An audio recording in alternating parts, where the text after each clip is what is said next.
Hello दोस्तों, special study class में आपका स्वागत है।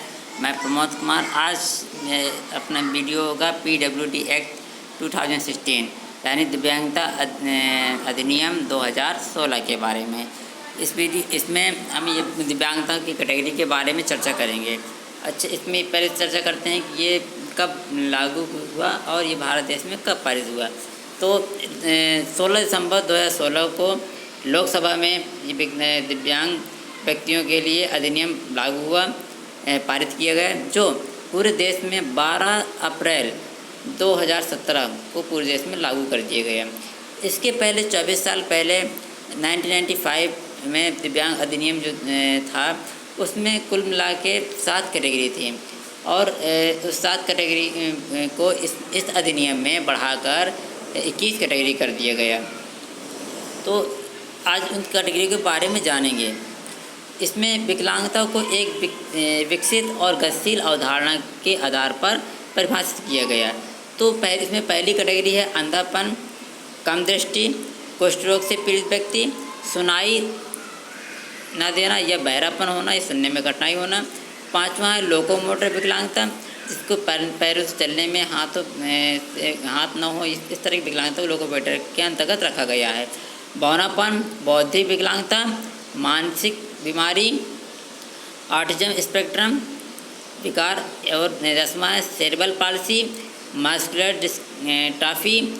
12वां जीवाणु तंत्रिका संबंधी स्थितियाँ, विशिष्ट सीखने की अक्षमता, मल्टीपल स्क्लेरोसिस, भाषा और भाषा विकलांगता, थैलेसीमिया, हीमोफीलिया, स्किल सेल्स रोग, बहरापन सहित अन्य कई विकलांगताएँ, एसिड अटैक और अंतिम है पार्किंसन रोग।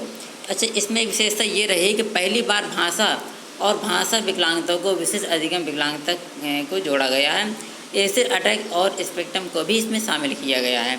इसके साथ साथ में कुछ दिव्यांग अधिनियम 2016 में जो बनाने में, इस एक्ट को बनाने में जो विशेषताएँ रखी गई हैं, उस विशेषताओं के बारे में हम चर्चा करते हैं। दिव्यांग अधिनियम में दिव्यांगता की परिभाषा में भी बदलाव किया गया। इसमें परिभाषा तो अभी स्पष्ट परिभाषा भी बाद में अगले वीडियो में बताएंगे, लेकिन समान अवसर और समान अधिकार के बारे में इसमें चर्चा की गई है। तो इसमें पहला बदलाव है आरक्षण की व्यवस्था।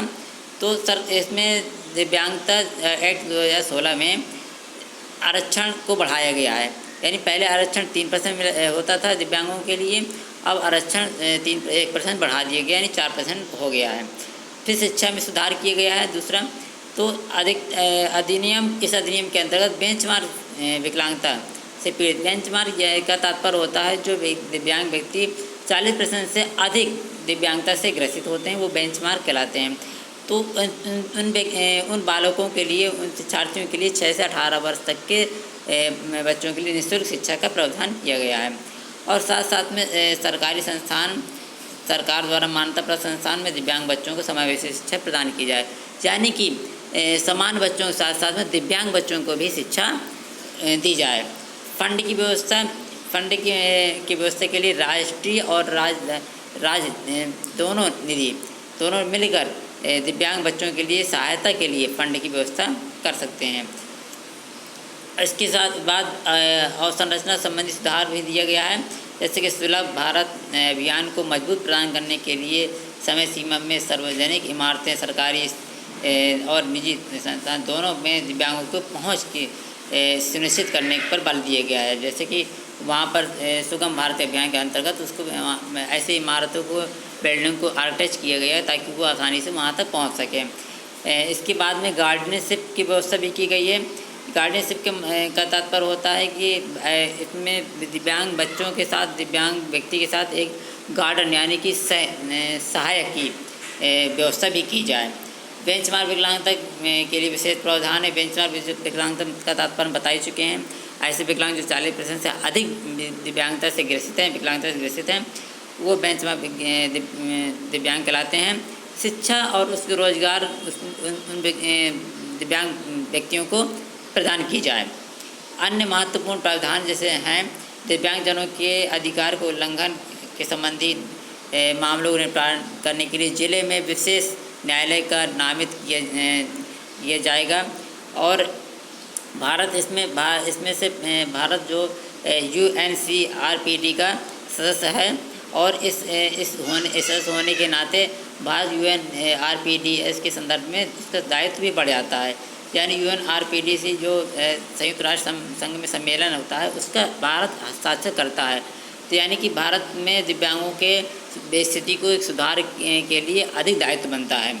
इसके साथ साथ में जो संबंध में अन्य सरकारी प्रयास किए गए हैं दिव्यांगों की स्थिति को सुधारने के लिए, वो इसमें अंतर्गत आता है सुगम्य भारत अभियान। इस अभियान की शुरुआत 15 दिसंबर 2015 में की गई थी, और इसके अंतर्गत दिव्यांग व्यक्तियों को बाधा रहित वातावरण को प्रोवाइड कराना, यानी बाधा रहित वातावरण को उपलब्ध कराना है। यानी कि किसी भी सरकारी संस्थान, निजी संस्थान या किसी स्कूल, कॉलेज आदि की बिल्डिंग में ऐसा निर्माण करना ताकि वो बिना बाधा से वो वहाँ तक पहुँच सके, जैसे कि रैंप की व्यवस्था करना है, रेलिंग की व्यवस्था करना इत्यादि।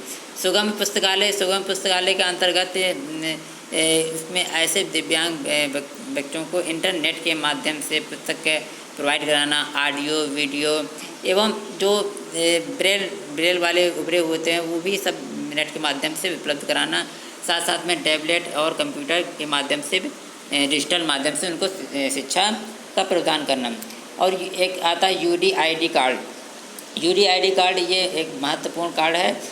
पहले दिव्यांग व्यक्तियों के लिए हर राज्य में अलग अलग कार्ड बनवाने पड़ते हैं। अन्य स्टेट में वो कार्ड नहीं करता था, यानी कि वो विकलांग प्रमाण पत्र कार्ड नहीं करता था। ये UDID कार्ड की विशेषता यह है कि इसके बनने से वो दिव्यांग व्यक्ति भारत में किसी भी राज्य में उस योजना का, दिव्यांग संबंधी योजनाओं का लाभ ले सकता है। फिर आता स्वावलंबन योजना। दिव्यांग व्यक्तियों के लिए कौशल प्रशिक्षण के लिए राष्ट्रीय योजनाओं की शुरुआत की गई है, और इसमें दिव्यांग सशक्तिकरण विभाग द्वारा 5 लाख दिव्यांग व्यक्तियों को कौशल प्रशिक्षण देने का महत्वाकांक्षी लक्ष्य तय किया गया है। अच्छा, इस योजना का उद्देश्य 2022 तक के अंत तक 25 लाख दिव्यांगजनों की कौशल प्रशिक्षण प्रदान करना है। अच्छा, कुछ इसमें साथ साथ में खामियां भी हैं और जो चिंता का विषय भी हैं।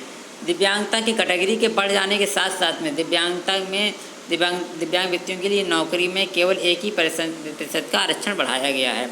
और साथ साथ में अंतर्राष्ट्रीय मंत्रालय की एक रिपोर्ट आई है, उसके अंतर्गत भारत में अभी केवल 73% से अधिक दिव्यांग जन ऐसे हैं जो श्रम शक्ति के दायरे से बाहर हैं, यानी कि उनके लाभ ही नहीं मिल पा रहा है। अगला है मानसिक रूप से अक्षम लोग। दिव्यांग महिलाएं एवं ग्रामीण क्षेत्र में रहने वाले दिव्यांगजन सबसे अधिक उपेक्षा का शिकार हैं। सरकार द्वारा दिव्यांग बच्चों को स्कूल में भर्ती कराने हेतु कई कदम तो उठाए गए हैं, लेकिन इसके बावजूद भी आधे से अधिक दिव्यांग बच्चे स्कूल नहीं जा पाते हैं, यानी इसकी जानकारी, शिक्षा का अभाव है। और रेलवे स्टेशन, ट्रेनें में आदि में सुगमता का अभी भी अभाव बना हुआ है। भले सरकार योजना बहुत सारी चला रही है, लेकिन उसमें अभी भी अभाव बना हुआ है। लेकिन ठीक है, इसके बाद में अगला जो हमारा वीडियो होगा, जो दिव्यांगों के लिए जो दिव्यांगों के प्रकार हैं, उन प्रकारों को बारीकी से और विस्तार रूप में हम जानेंगे कि बौद्धिक विकलांगता क्या होती है, मानसिक विकलांगता क्या होती है, और ऑटिज्म स्पेक्ट्रम विकार क्या होता है। इसके बारे में विस्तृत चर्चा करेंगे। इसलिए वीडियो देखने के लिए धन्यवाद। अगर आपको अच्छा लगे तो लाइक करिए, शेयर करिए तथा चैनल को सब्सक्राइब करिएगा। धन्यवाद।